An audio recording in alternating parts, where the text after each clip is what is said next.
करना खुद को, किस परिवेश में क्या पोशाक पहनना चाहिए, कैसे आचरण करना चाहिए, किसके साथ कैसे कथा बोलना चाहिए, कैसे व्यवहार करना चाहिए। समुदाय ये अभिव्यक्तिगत प्रकाश को आप लोग जानिए और इस अभिव्यक्तिगत प्रकाश को जान के आप लोग इसको जिंदगी में उतार के चलाने का कोशिश कीजिए। ये सबसे बड़ी बात है। कन्या को इसलिए ये ज्ञान दिया जाता है ताकि उसका भविष्य में खुद के हाथ में एक परिवार का दायित्व रहेगा, इसलिए ये सीखना जरूरी है। और बेटाओं को बोलिए, तुम्हारा परिचय तुम्हारा वंश से नहीं, पिता से नहीं, चेहरा से नहीं, तुम्हारा परिचय होता है तुम्हारे कर्म से। कर्म प्रधानता सिखाइए। फिर अपने रिश्तेदार को बोलिए, सजादी के आदमी को बोलिए, हितैषी जन को बोलिए, एकदम संजोग आ जाएगा, चिंता नहीं करना पड़ेगा। और एक बात है, जो लोग अस्वस्थ है, बीमार है, उनके लिए कुछ बात मेरे पास है। वह है, आश्रम में जहां रहता हूं वहां एक ऐसा लड़का है जो आश्रम का सहयोग करने आता है। उसका बेटा, खेलता कूदता बेटा अचानक बीमार पड़ गया। बीमारी ऐसा हो गया कि उसको बिस्तर पर लेटे रहना पड़ता है। बहुत इलाज करवाया, बहुत किया, लेकिन कोई सुधार नहीं हुआ। लाचारी से वो आके हमको बोलता है, दादा क्या करें? तो मैंने बोला मेरे साथी को, इंटरनेट दबा।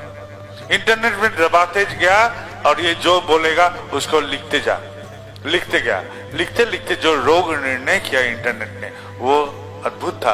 वो रोग का चिकित्सा एलोपैथी दवा में नहीं था, कोई हल नहीं था एलोपैथी दवा में उस रोग का। मैंने भुवनेश्वर में आयुर्वेदिक शिक्षक हैं, उनको खबर भेजा। उनको खबर भेजने के बाद उन्होंने एक दवा लिख के भेजा। वो दवा भेजने के बाद हम लोग ने वहां उस दवा उस लड़के के हाथ में दिया, उसका बेटा को देने के लिए, और बेटा स्वस्थ हो गया, सुस्त हो गया।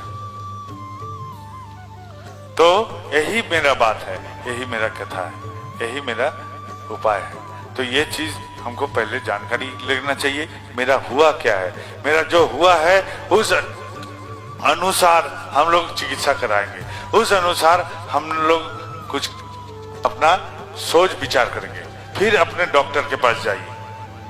ये इंटरनेट खोलना बुजुर्ग के काम का बस में नहीं है। जो बच्चे हैं उन लोग के साथ में उन लोग का सहयोग लेके आप लोग कीजिए। वो लोग खूब जानते हैं, मोबाइल से हो या कहीं से भी इंटरनेट खोलने, उन लोग का सहयोग लीजिए। फिर क्या कीजिएगा, चिकित्सक का संधान कीजिए। वो लोग जो चिकित्सा बोलते हैं उसको पालन कीजिए और आनंद में रहने का कोशिश कीजिएगा। आनंद में नहीं रहने से किसी का रोग हल नहीं होगा। कोई भी चिकित्सा कराइए वो हल नहीं होगा। आनंद में रहना जरूरी है। जो भी हुआ है मैं आनंद में हूँ, ये आनंद होना जरूरी है। क्यों? क्योंकि जिंदगी है तेज बहाव नदी जैसा। ये नदी में यदि कैसा होता है जीवन, तेज बहाव नदी। उस बहाव में यदि हमको नाव को ठीक रखना है तो नाव को हम पार का एक गाज के साथ बांध देते हैं ताकि नाव भाग ना जाए। और ये जो बांधते हैं उससे नाव हिलता डुलता है तेज बहाव में, लेकिन भागता नहीं है। और वो बंधन जो है वही है मेरा दीक्षा। क्यों दीक्षा लें? क्योंकि मेरे संसार का जो स्थिति है तो हम लोग को ये दीक्षा लेना जरूरी है मन का रक्षा के लिए। जीव से मेरा फर्क किसमें होता है? जीव से मेरा फर्क होता है मन से। मन से ही फर्क होता है जीवों से मेरा। क्योंकि जीव जंतु चाहता है आहार, निद्रा, मैथुन, लेकिन हम इंसान चाहते हैं इसके बले और कुछ। हम लोग चाहते हैं मेरा जिंदगी जो भी है, जहां भी है, उससे और बेहतर कैसे बने, जैसा हूं उससे और भी अच्छा कैसे रखूं। ये सोच मेरे मन मुझे देता है। अंग्रेजी में एक प्रवाद है, एक कथा है, God created man of his own image, यानी कि ईश्वर ने हमको उनके प्रतिबिंबित रूप देके भेजे हैं। तो ये मन है उसका सबसे बड़ा अहम हिस्सा। इस मन लेके हम दीक्षा लेके चलते हैं। और घर में हम लोग का जो संसार का चित्र है, यदि माँ बाप, पति पत्नी, बेटा बेटी किसी का कुछ हो जाता है तो हम लोग बहुत परेशान हो जाते हैं, बहुत कष्ट होता है, बहुत लगता है, दुखता है। शरीर में नहीं, मन में। पति का देहांत हो गया तो पत्नी का मन की अवस्था कैसा होगा, जो अगले निवाला वो खा सकेगा। यदि पत्नी का देहांत हो गया तो पति कैसे अगले निवाला खाएगा, इसका मन को कैसे आगे बढ़ाएगा, इस मन का रक्षा करने के लिए एक गुरु चाहिए। ये गुरुकरण इसलिए हम लोग करते हैं, खुद का रक्षा करने के लिए, बचाव करने के लिए। अब सांसारिक चित्र में हम लोग क्या करते हैं, वो गाली देता है तो हम गाली देते हैं, वो मंद आचरण करता है तो मैं मंद आचरण करता हूं, वो ढेला मारता है तो मैं पत्थर मार देता हूं। हम लोग सामाजिक स्थिति में ऐसा करके व्यवहार करते हैं। अब जब गुरु ग्रहण कर लिए हैं तब सबसे पहली बात क्या होगा, वो जो मंद आचरण करता था, ये मंद आचरण यदि मेरे ठाकुर के साथ करता तो ठाकुर के साथ क्या व्यवहार करते, वही मैं करने का कोशिश करूंगा। अब से इसको मंद आचरण लौटाऊंगा नहीं।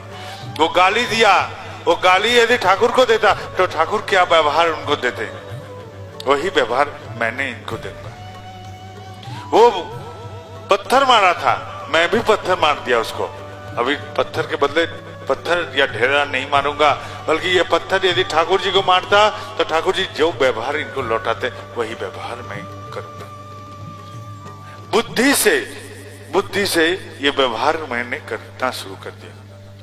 ये व्यवहार जब करते रहेंगे तो क्या होगा, इस व्यवहार का करने से मेरे भीतर ठाकुरत्व जगेगा।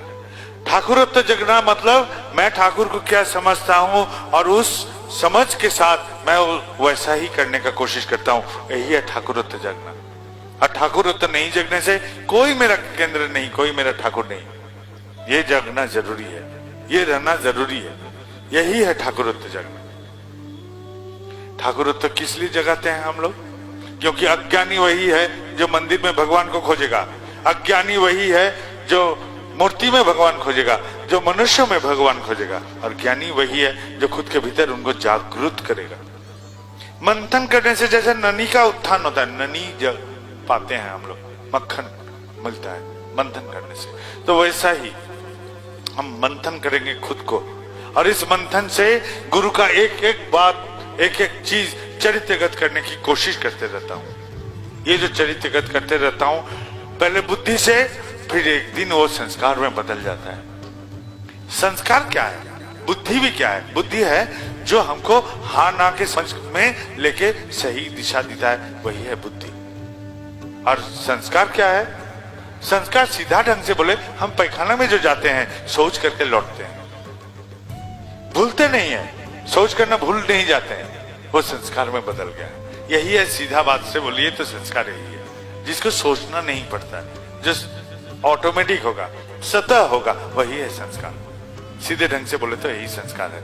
तो संस्कारगत हो जाते हैं जब ठाकुर, चरित्रगत हो जाते हैं जब ठाकुर, तो आदमी बोलेगा ये ठाकुर का आदमी है, ये ठाकुर जी का प्रकाश होता है, इससे इसका चलन कथन सब ठाकुर जी का प्रकाश करता है, तो वही है सार्थक मेरा चलन का।